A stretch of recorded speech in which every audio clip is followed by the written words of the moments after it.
letting me spend a few minutes talking to you about Euclid Creek and the Cuyahoga River area of concern. Now, can everybody hear me? And is everybody seeing the presentation? Okay, good. All right. So as Steve said, I'm the vice chair of the advisory committee for the Cuyahoga River area of concern.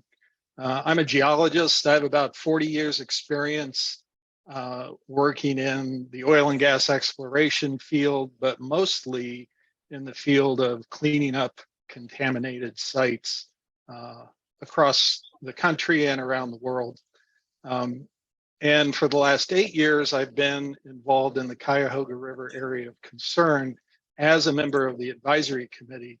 And for the last 4 years, I've been the vice chair. So what is the Cuyahoga River area of concern? Well, it all started back in 1909 when the United States and Canada got together and created the International Joint Commission, an organization which initially was primarily focused on commercial aspects of sharing the Great Lakes, and eventually over time morphed into an organization that looks at all aspects of the Great Lakes that are shared by Canada and the United States. In 1972, in alignment with the US Clean Water Act and a similar legislation in Canada, the Commission created the Great Lakes Water Quality Agreement, which was signed on to by both countries. And then in 1987, Annex 1 was created, which identified 43 areas around the Great Lakes that were recognized as having extreme environmental degradation. Those 43 locations are shown on the map here. And as you can see, they are both in the US and in Canada. Most of them are around Lake Michigan. And I put the arrow down there just for the geographically challenge so you could see which one is the Cuyahoga River. The areas of concern were defined and identified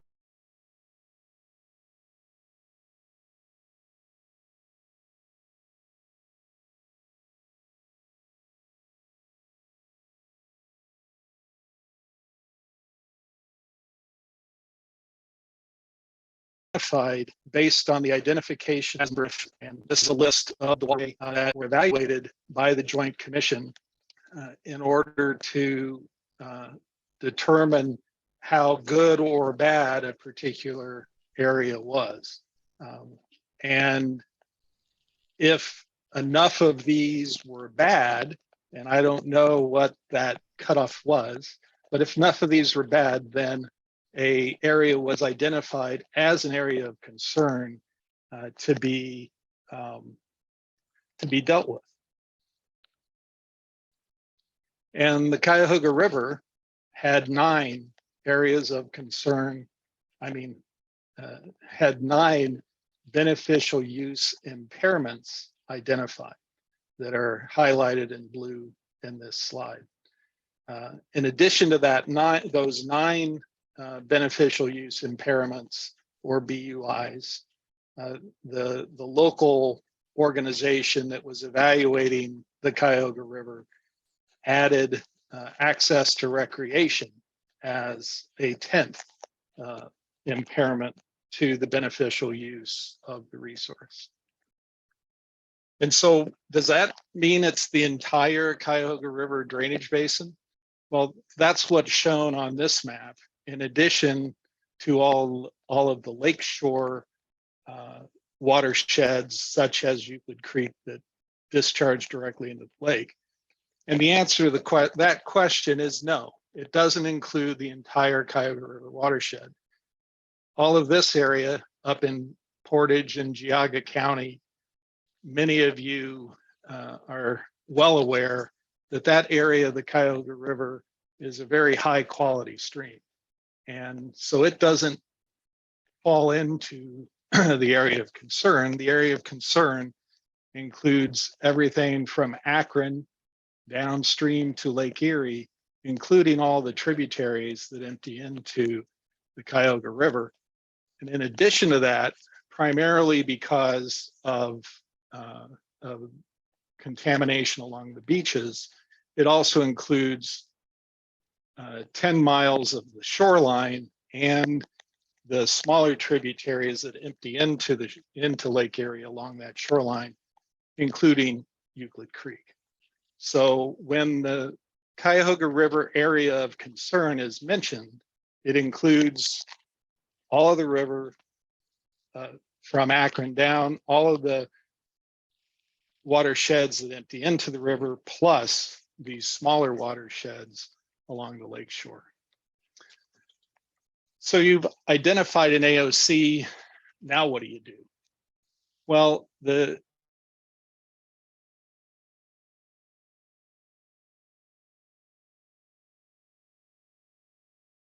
International Joint Commission set out, not to use the analogy of a student in school, that these were all failing students. All of these areas of concern had failed. And we want to get them up to at least being a C student, passing student, and ideally even better than that. And so the process that's done to make that happen is to develop plans for how you're going to remove these beneficial use impairments, to conduct monitoring and sampling throughout the watershed, throughout the area of concern, to determine where are the worst spots, what's really contributing to these impairments of the beneficial use of this waterway. What are some projects or management actions that we can do to make the waterway better? And now that we've identified those, let's fund them and implement them, monitor, and ultimately, assuming the management actions have the desired effect, we'll be able to remove the beneficial use impairment because we've taken it from that F grade to the C grade. And once you've removed all the BUIs from an AOC, it's really no longer an area of concern. So it can be delisted, is the terminology used by the Joint Commission and the US EPA. In Ohio, there's 4 areas of concern: the Maumee, the Black, the Cuyahoga, and the Ashtabula. And some good news is that recently the Ashtabula River has been delisted. The Ashtabula River was primarily,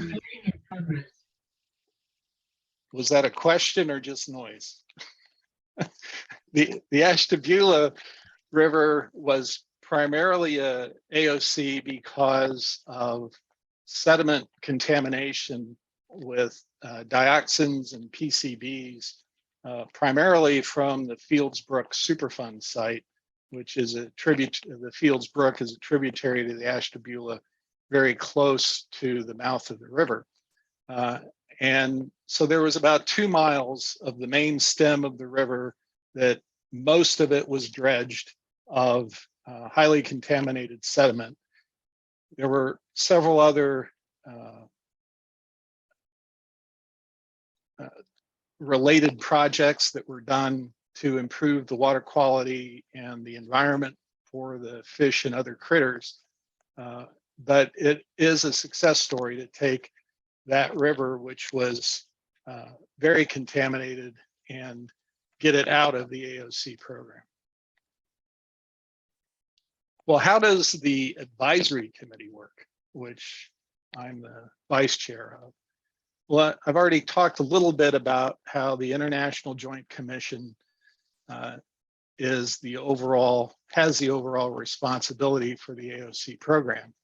Well, within the US EPA stood up the Great Lakes National Program Office, or GLNPO, as it's known by its acronym, that manages the response for the US and oversees the activities being done on each of these AOCs. In Ohio, that leadership is taken on by the Ohio Lake Erie Commission with support from the Ohio EPA. Now, the administrator that's responsible for the AOC program is Lynn Garrity. And I'm pretty sure some of you know Lynn from early in her career when she was involved in Euclid Creek. So the Lake Erie Commission, and prior to that, Ohio EPA, put together a group of concerned individuals called the Advisory Committee, which is consistent with the guidance created by US EPA for how to go about dealing with selecting and then implementing these different projects to improve the water quality.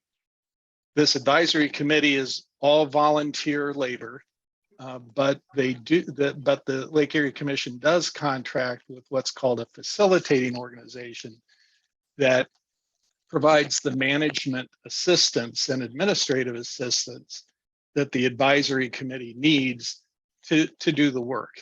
And currently, the facilitating organization for the Cuyahoga River is Cuyahoga Soil and Water Conservation District. And Meg Hennessy, who you all know had been our primary contact, and now it's Kirsten Nitsch, who's in the audience this evening.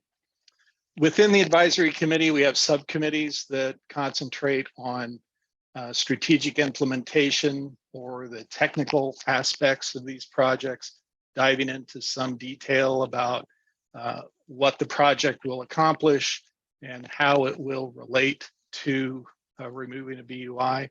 An outreach group to put together things like this presentation, and then governance to make sure we keep on track as far as following the rules.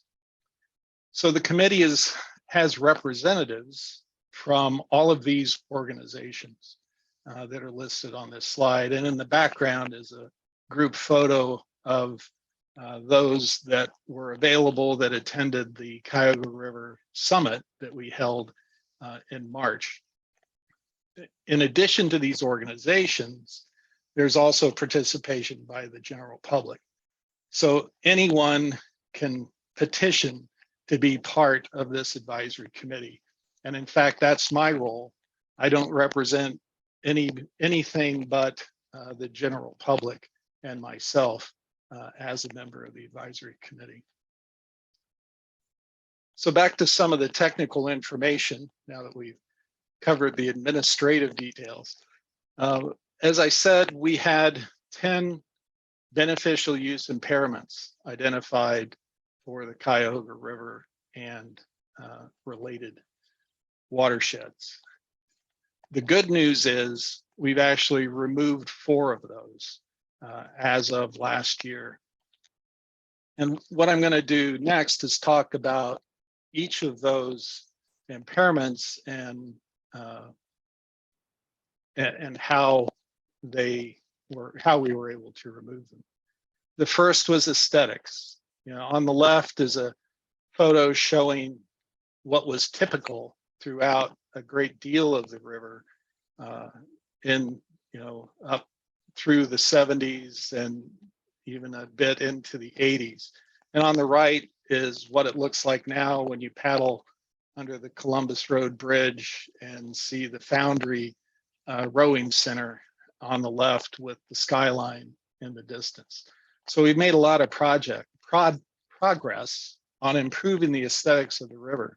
But unfortunately, as any of you that have paddled in the river down in the city would be aware of, we still have the kinds of accumulation of trash that you see on the left showing up in different places where trash accumulates. And so it's an ongoing project to keep up with that, but the overall aesthetics have improved to the point that doing surveys of the public, there was a strong sense from these public surveys that the aesthetics had improved, and thus it was delisted. One of the most important ones to me that has been removed is this public access and recreation impairments. This is the one that I mentioned was put into the list of impairments by the local group, and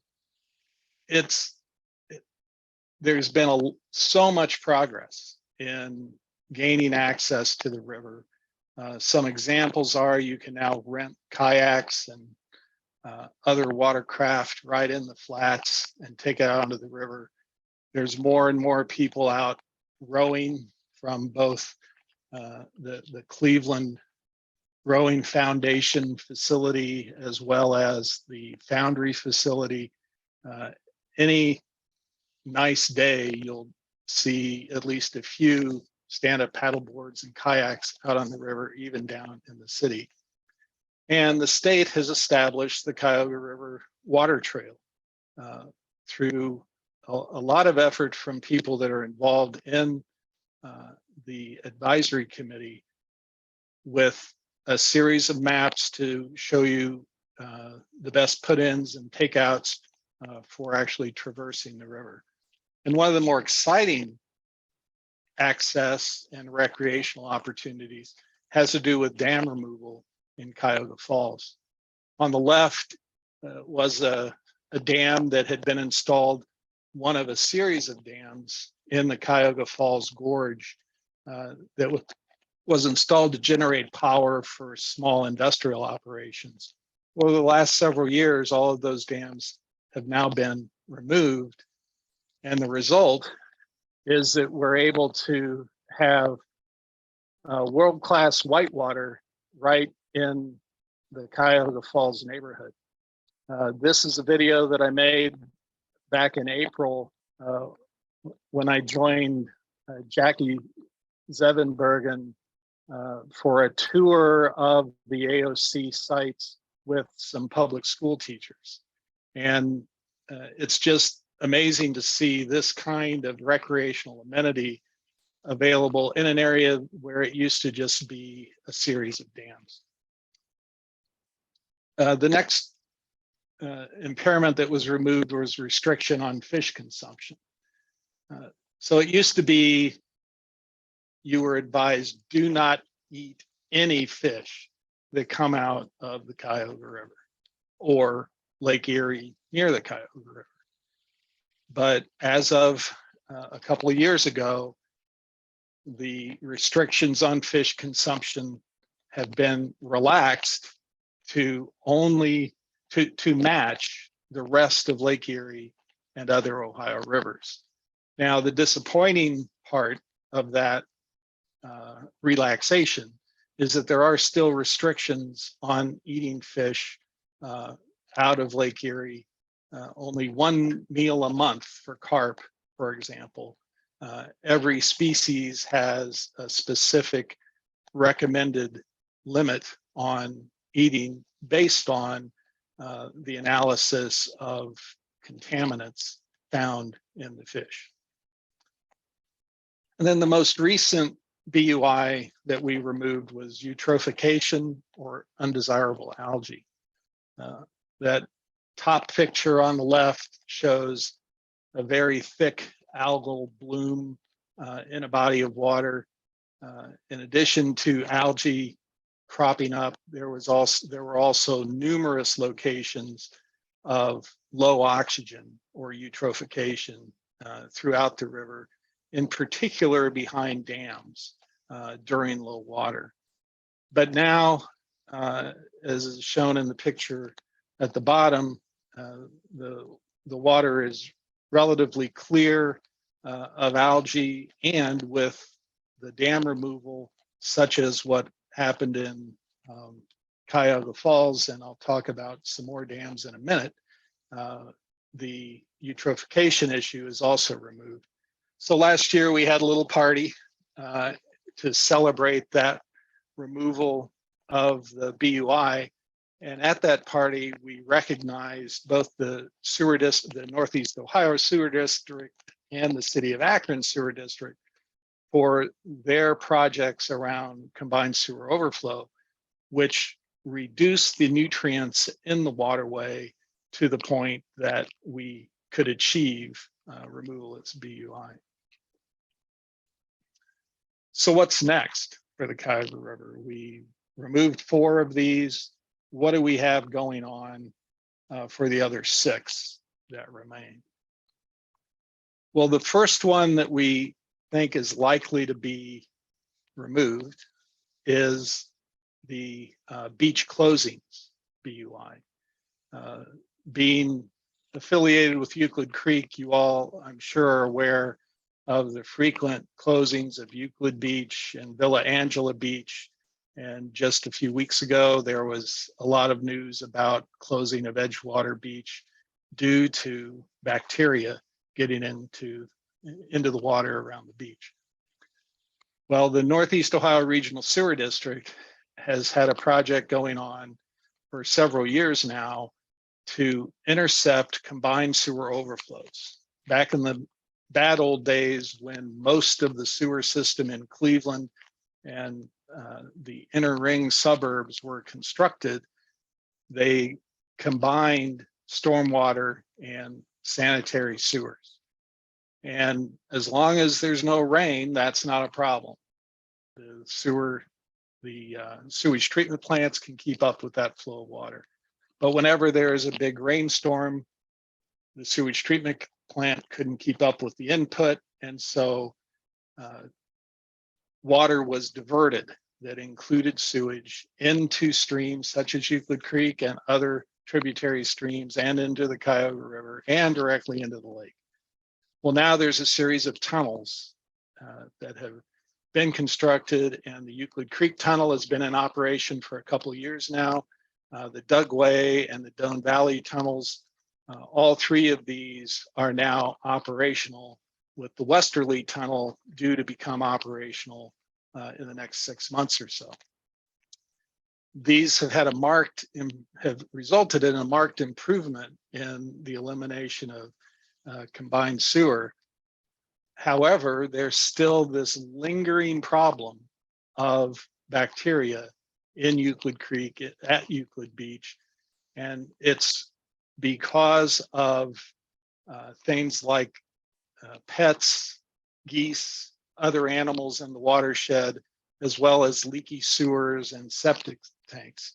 So this is a good example of one of those failing grade students that we've gotten it up to a C, but it's frankly unlikely that we'll ever get it to an A. But in the meantime, we've made some great progress in reducing the contamination into the lake. Fish tumors and deformities. As many of you are aware, when fish are exposed to a number of industrial chemicals, it can cause deformities to the fish. It can cause them to grow tumors. And over the years, there have been a series of sampling events of fish in the Cuyahoga and tributary streams. And what we're seeing is over time, a decrease in the amount of tumors and deformities that are being seen in the fish. We did the most recent sampling last year and a little bit this year, and we're currently waiting on a final report from that sampling. The initial indications are positive as far as the direction of the numbers of tumors and deformities. But one of the challenges is that in the main stem of the Cuyahoga, especially in the lower reaches, there weren't enough fish to sample to get a representative sample. And so we're still the Fish and Wildlife Service is still evaluating exactly how to interpret the data that they do have. Restrictions on dredging is another one of those BUIs that's difficult to solve because of the continued input of sediment into the shipping channel and other areas that are dredged in order to maintain the commercial operations. of the river. The Corps of Engineers is responsible for maintaining the shipping channel. And as many of you probably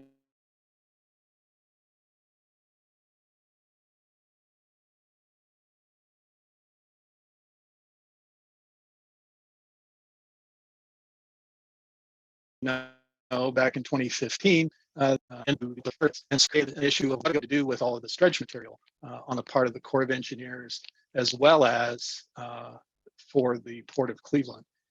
And the good news here is that the port, the Corps, and other interested parties have worked very hard to identify ways to beneficially reuse this dredge material. All of the material that's removed from the channel is evaluated to be certain that it isn't contaminated, and then it can be used for a number of uses. For example, building things like Dike 14 or the Lakefront Nature Preserve near Martin Luther King Boulevard up on the lakefront. And there's other more ambitious projects, specifically the Cleveland Metro Parks Cheers project, where they're looking to build additional islands and infrastructure similar to Dike 14 between East 72nd and East 55th Street to create even more recreational opportunities for people. And so these are beneficial ways of using this dredge material. So we're looking forward to being able to remove this BUI because of the progress we've made on finding ways to use this dredge material. So the final three BUIs are some of the more difficult to deal with. And they're all related to keeping fish happy. The degradation of fish populations is closely related to the degradation of benthos or benthic organisms that live in the water because the fish eat the benthos. And it's all related to loss of fish habitat. And one of the reasons that we have such a hard time dealing with the degradation of the benthos is impervious surface. And this is a map of the Cleveland area, and the highlighted colors in red represent the highest intensity development. The brighter the red, the higher the density of development. And you can see from this map that there's not a lot of opportunity for rainwater to soak in because of these impervious surfaces. And what that means to benthic organisms is that when it rains, the rain doesn't work its way down into the stream slowly and have a nice trickle through the tributary. It comes down in a gusher because it's just washing off of the hard surfaces. And the benthic organisms simply can't survive. They cannot establish residence and stay there. So there's a lot to be done to try to fix the benthic organism issues. And one of the projects I'm going to tell you about in more detail in a minute that's in the Euclid Creek watershed is one of the key ones to fix that. In addition to the benthos issue, there's the habitat and fish passage issue. And I've already talked a little bit about dams. Removal of dams is such a vital part of rejuvenating a stream and making it much more amenable to happy fish and other animals. Back in 2004, the Kent Dam was removed. This is what it looked like before. And now there's a bypass around that area and a really nice park. Monroe Falls Dam was removed soon after the Kent Dam. There's been a number of other dam removals along the way, and most recently, the Brecksville Canal Feeder Dam under Route 82 in Brecksville was removed. And what removal of those dams does, I already talked about how dams can contribute to eutrophication by having stagnant pools of water above them, and they just don't have oxygen when there's not a lot of water running through. But they also create a barrier to any fish moving up and downstream. And removing those dams makes a big difference in the ability of the fish to move around and be where they want to be. But what do you do when you're in a hard place like the main channel of the Cuyahoga River? These ships and barges that are moving through the river kick up a lot of turbidity, create very strong currents with their bow thrusters and just moving through the water body. And the entire length of the shipping channel is lined by sheet pile, as you see here in this photo. So if you're a fish trying to swim up the river or even swim down the river, and one of these ships is coming through, where the heck are you going to go?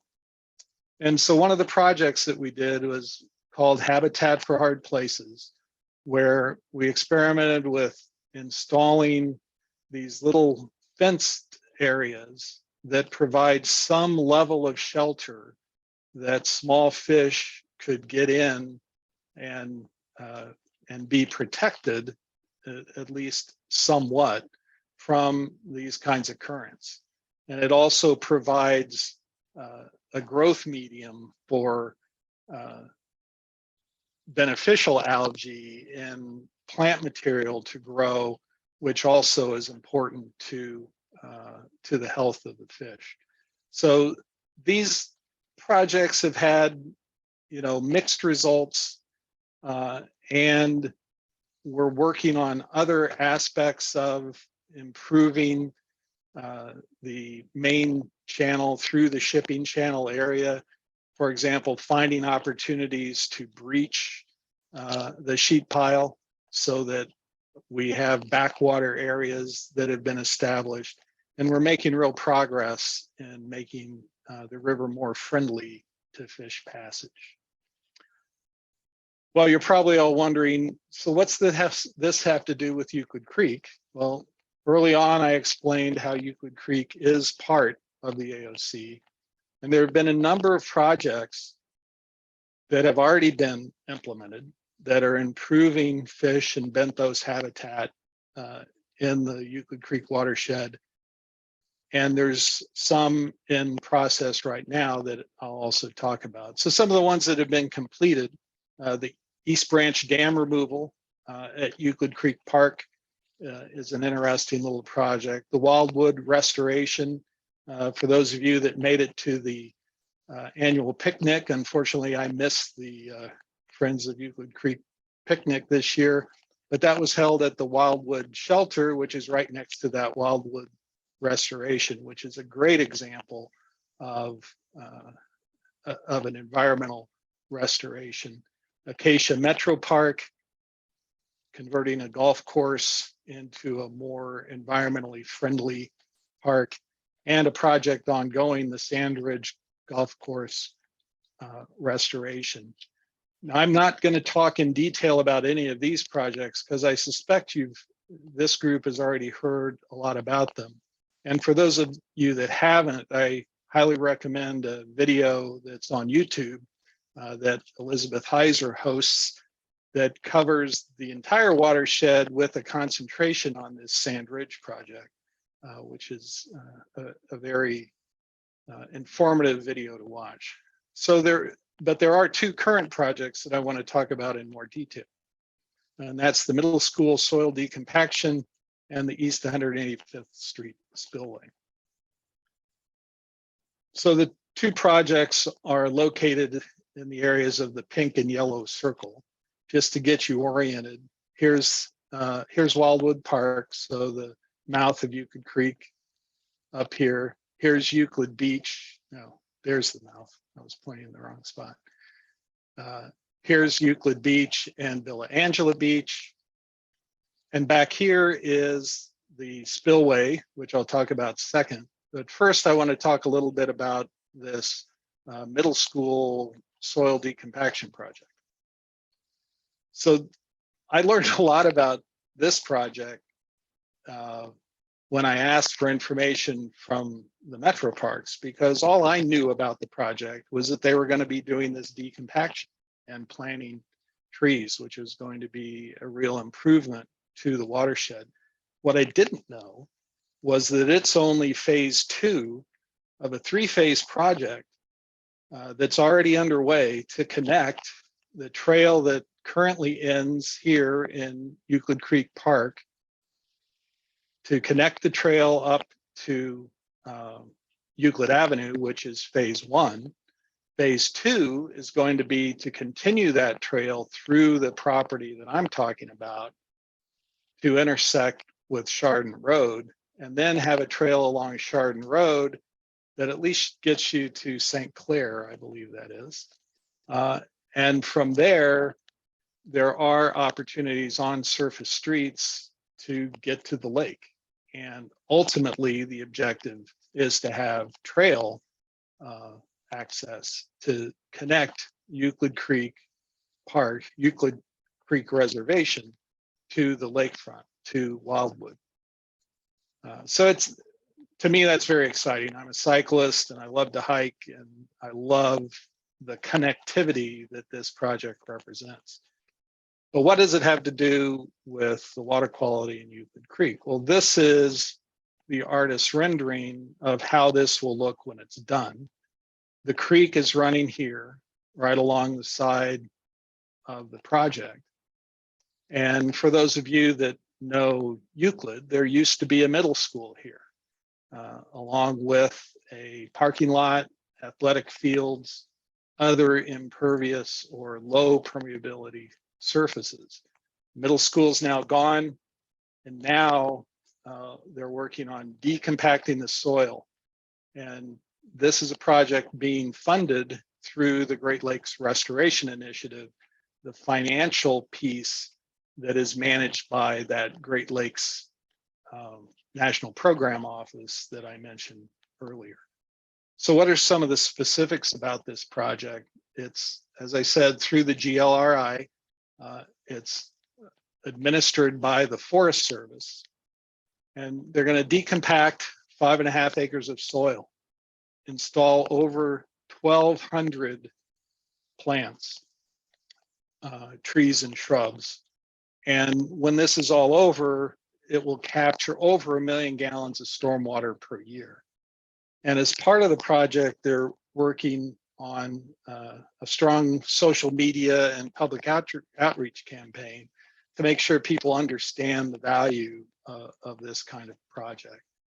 And the way the project works is, step 1, they spread 2 to 3 inches of compost over the 5.5 acres. Then they cut into the subsoil with a ripper behind a tractor to make an avenue for the mixing of this compost with the subsoil, and then using a spader behind a tractor to mix it all together. And what you end up with is a land area that's very amenable to planting seeds. And as it showed in that previous slide, they're going to be using a native seed mix this fall when they put in the final planting, as well as planting these 1,220 trees. And I suspect some of you are probably already on the schedule to help do that tree planting.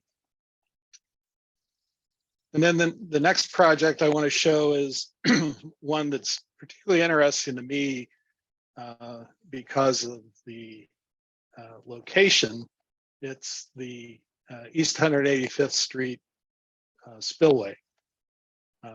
So I used to, my office used to be just around the corner from here, so I'm very familiar with this location. This is the East 185th exit on I-90, the Marathon station that used to be a speedway.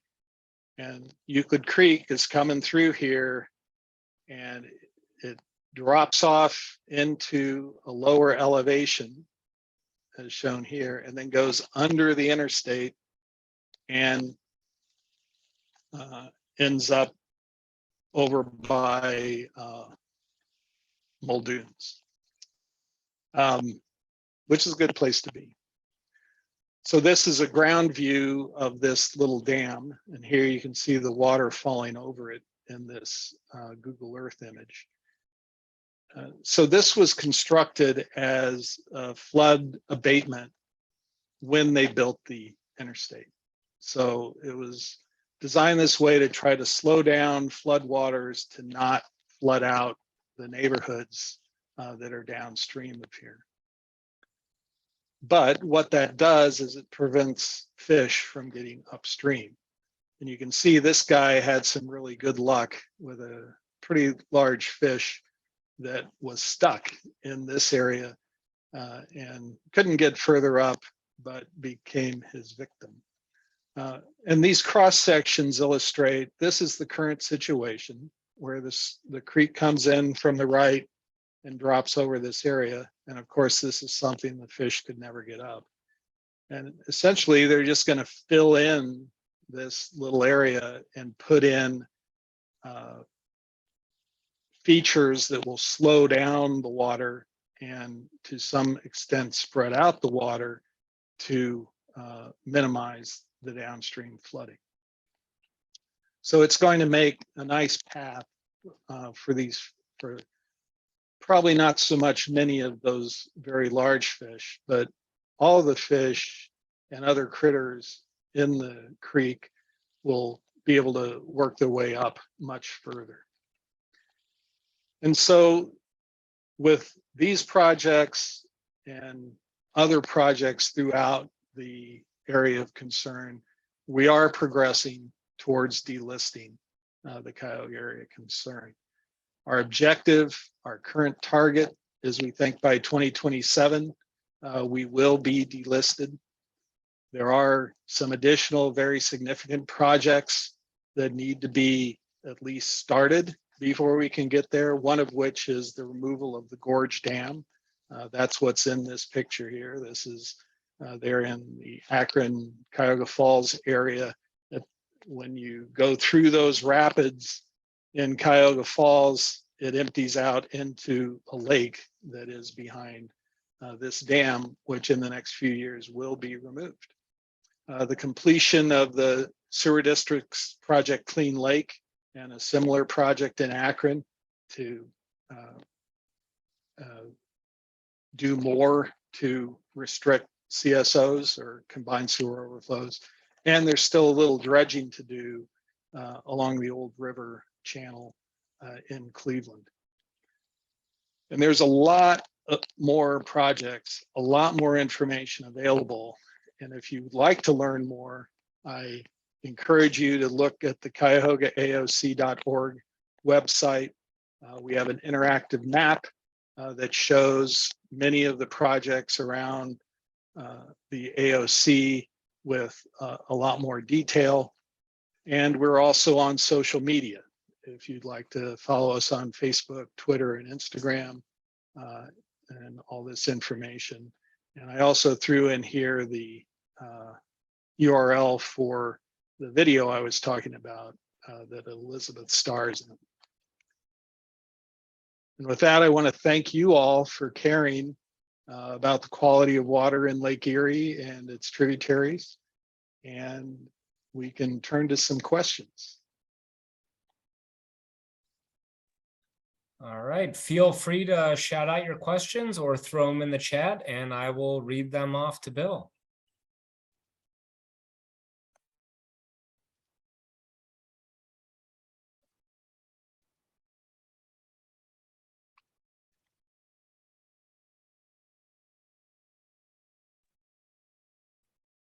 A reminder, you may have to unmute yourself to start asking questions.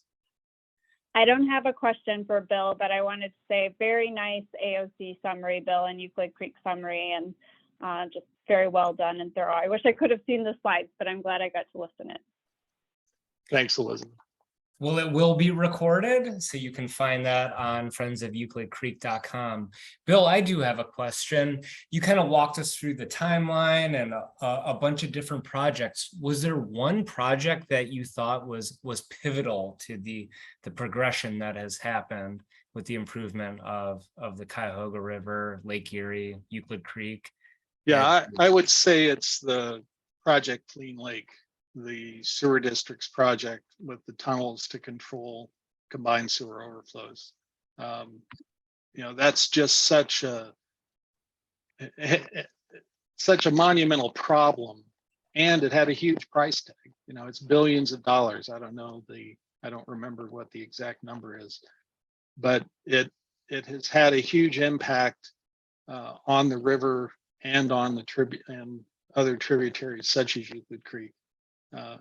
Unfortunately, as I mentioned, there's still that lingering bacteria source that is going to be hard to deal with.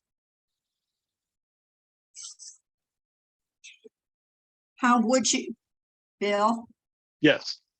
how would you address the bacteria overflow? Because we do have a ton of animals running along the creek. What do you do about them? And I know that we have this campaign to tell people to pick up their dog business. I don't know how successful that is. I'd have to, with mixed reviews. Right. But what can be done? I mean, that's really all that can be done. Is it has to be the public engagement to get people to be responsible. And it's not just picking it up when it's on the sidewalk when you're walking your dog. It's picking it up out of your own yard and throwing it in a landfill rather than having it go down the storm sewer. It's pretty fascinating talking to the sewer district and how they're actually doing genetic analysis of the bacteria that they're collecting in these samples to determine the source. Is it coming from geese? Is it coming from dogs? Is it coming from people?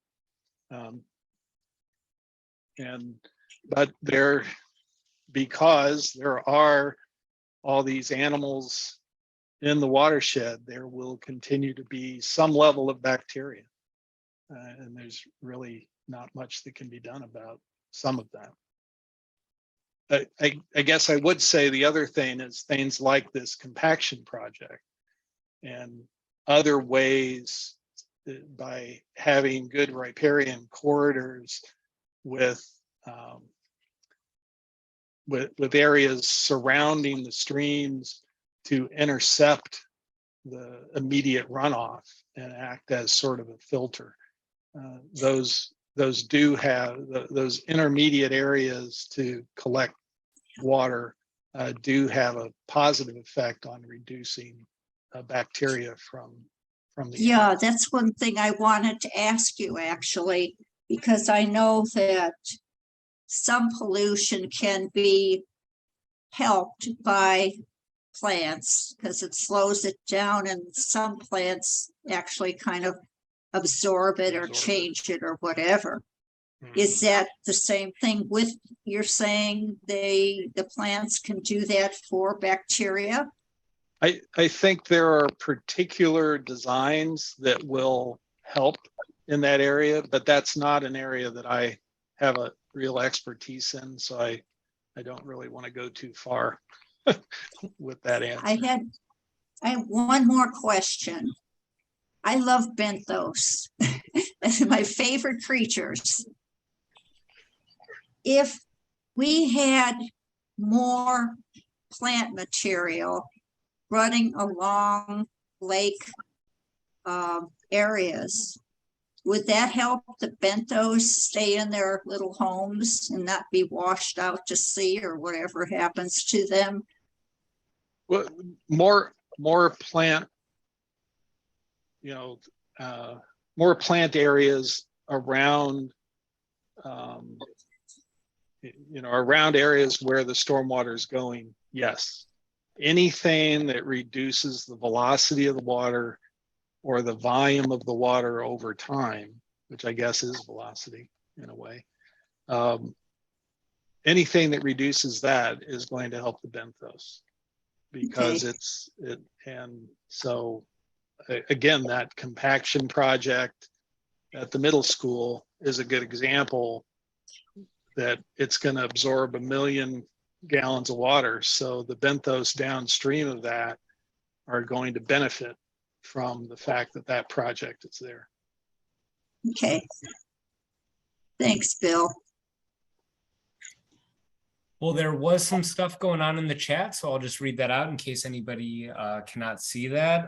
Natalie asked, do you know if there will be an enclosure fence around the middle school project to keep the deer out?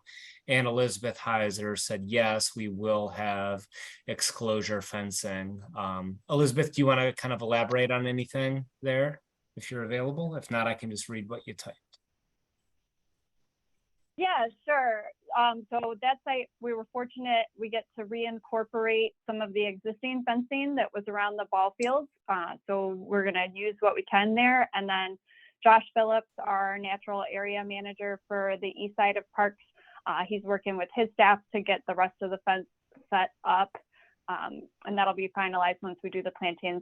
Tentatively, October 22nd, we're looking at planting, but we need to coordinate with First Energy. So First Energy is supporting this project as well. And we'll want to make sure that we offer them that opportunity to volunteer. But there will be plenty of work to go around with over 1,200 trees. It's a 5-acre site. It's pretty impressive. This is the 3rd site that we've done this soil remediation on. And this one will have some sampling data, which will be really cool. So we've got a sensor in the ground that's testing the moisture and how this project is rehabilitating the soil's capabilities of absorbing stormwater. So really excited to share that. And stay tuned. I'll write a little article about the project for the newsletter, for the Euclid Creek newsletter. Awesome. And it sounds like the geese are also going to help with this project a little bit. Yeah, I just say I went out on Monday just to check in, and there was just half the field was full of geese. So I'll stay tuned. We have used dog teams to harass geese in the past to keep them off site. So I'll talk to Josh about those geese. I do see that they frequently have to deal with wildlife incidents, our park area manager. So I'm sure he's aware and can help tackle that. Awesome. Thanks, Elizabeth. Was there anybody else that has any questions for Bill before we wrap up for this evening? My question is that, do you hear me? It's Anna. Yes. Yes, Anna. Is it any knowledge about the leaking septic tanks along the Euclid Creek and other small creeks or tributaries to Cuyahoga River? Yeah, that is an ongoing project by the sewer district to, number one, connect people to the sanitary sewer system rather than having septic tanks, and also doing sampling to identify and try to pinpoint which septic systems are contributing to the bacteria. Yeah. So they are definitely working on that. Thanks. Rebecca, did you have a question? I saw that you unmuted yourself, so I just wanted to double check. Yeah, I did have a quick question. You had mentioned in the lake still having issues with accumulations of litter in different areas. And I was wanting to know, is that all coming from just surface litter, or have other sources been identified?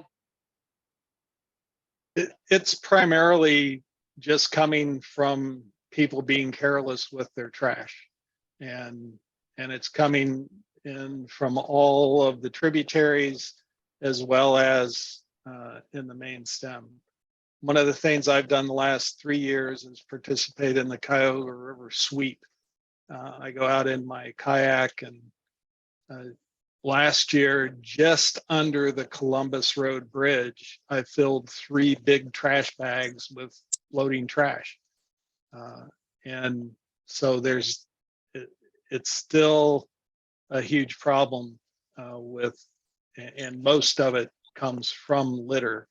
A little bit of it comes from careless boaters and that kind of thing, but most of it is really just litter. Now, one important point about that is the Samsol Supply many years ago, I forget the gentleman's first name, but his last name's Samsol. He was one of the pioneers in trying to clean up the trash in the river. And he had a boat that he outfitted to clean up trash, and he did that all at his own expense. And then that evolved into the Flotsam and Jetsam, 2 boats that are used by Fast Star now to pick up trash around the river. So there's definitely a concerted effort by the community and organizations to clean it up, but it sort of goes back to the discussion of the dog poop. It's up to everybody to not be throwing their trash out on the street. I can't tell you how many little cigar tips I've found floating in the river and up on the beach. And this is a good preview to Ann Jefferson's talk coming up. And by the way, you guys have trumped me because I've got her scheduled to talk at the Cleveland Museum of Natural History. And I think she's our speaker in November, but you got in ahead of me. Yes, we did. Steve is good. Well, hey, she's going to be an awesome presenter for the both of us. So that's a perfect segue to kind of just remind everybody to head to friendsofeuclidcreek.com to register for the event. Follow AOC on all of their channels as well, and register for that November event as well, because I'm sure it'll be awesome. So, Bill, I just want to thank you so much for taking the time to present to our group, and thank everybody for coming out and checking this out. This will be posted in the next couple days on our website, so share it with your friends and all that good stuff, and have a great rest of your evening. Bill, you're the man. Thanks a bunch. Thank you, Bill. Thank you. Thank Thanks, you, everyone. Bill. It was great. Bye. Thank you. Bye. Bye, everybody. Have a great evening. Thank you. Thank you, Steve. Thank